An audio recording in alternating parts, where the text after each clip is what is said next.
So this is one of your little morning things you do. At least I do. When you're out and you have nice weather, take advantage of it. Get your stuff aired out.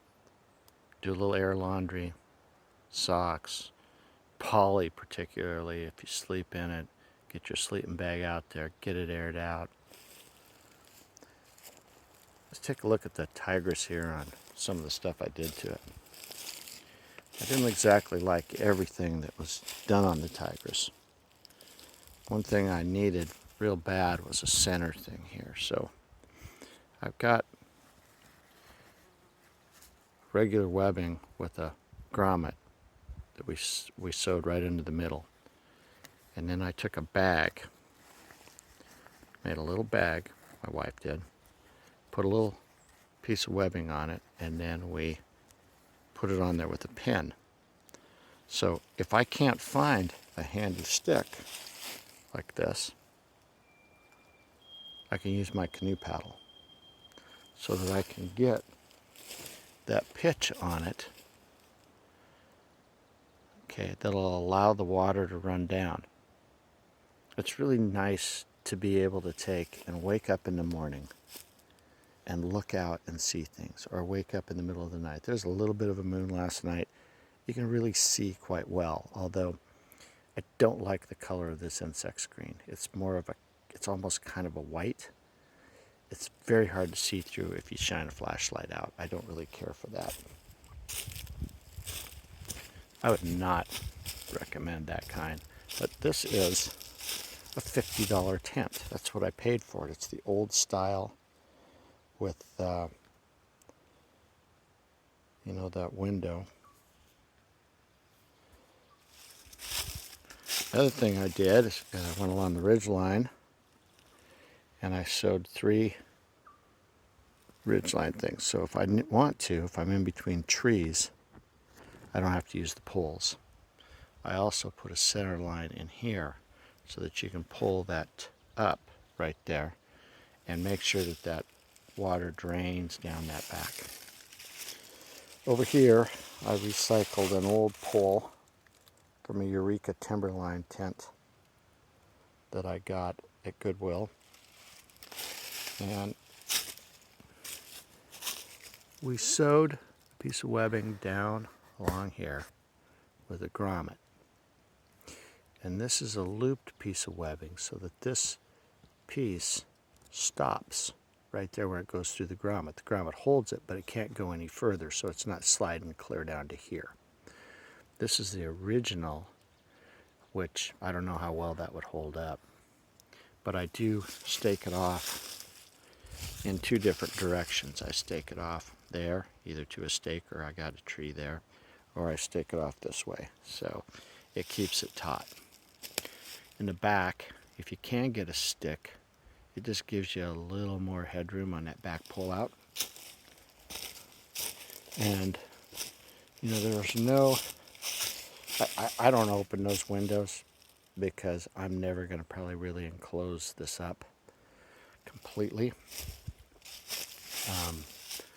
I want air, but this should do pretty well. Now on these side vents, we sewed a little piece of nylon that you can take safety pins or office clips and fill in that triangle.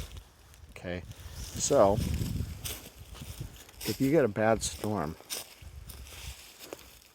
you can move that from either side, depending on which side the storm's coming from. You can move that triangle of nylon to either side and then have that windbreak. I also have a little 5x8 tarp that you could put it and go across the front with it.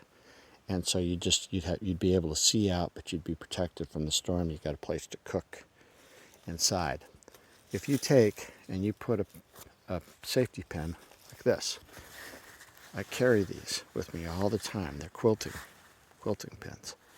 If you put those into a seam along here and you put it into the seam of the tarp, you're not hurting anything. It's a great way to add stuff onto your shelter. It really is. And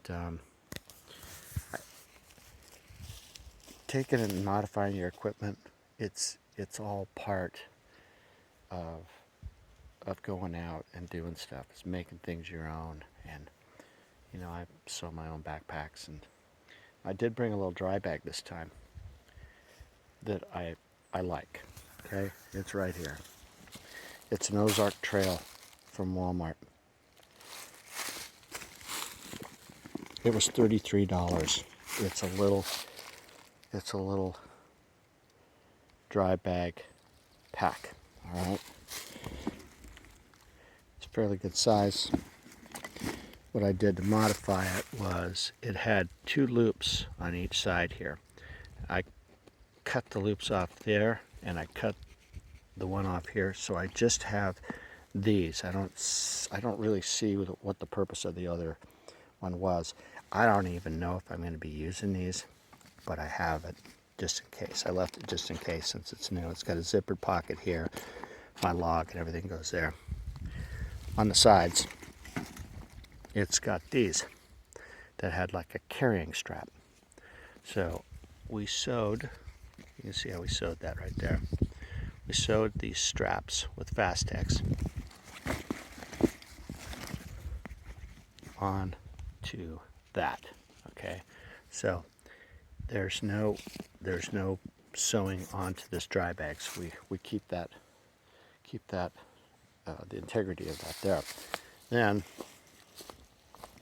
I'll try and get some film of it here. Those Fastex snap onto my shoulder straps, and I have a front pack. Now they say don't ever carry a front pack, but I think that canoeing expert, who I have a lot of respect for, is really talking about like a full Duluth pack or a large pack, say such as that dry bag right there. I've known many people to carry one of those on the front of them to do a single carry. It's better that you can see your feet, and if you're soloing, you want to be sure you don't get hurt.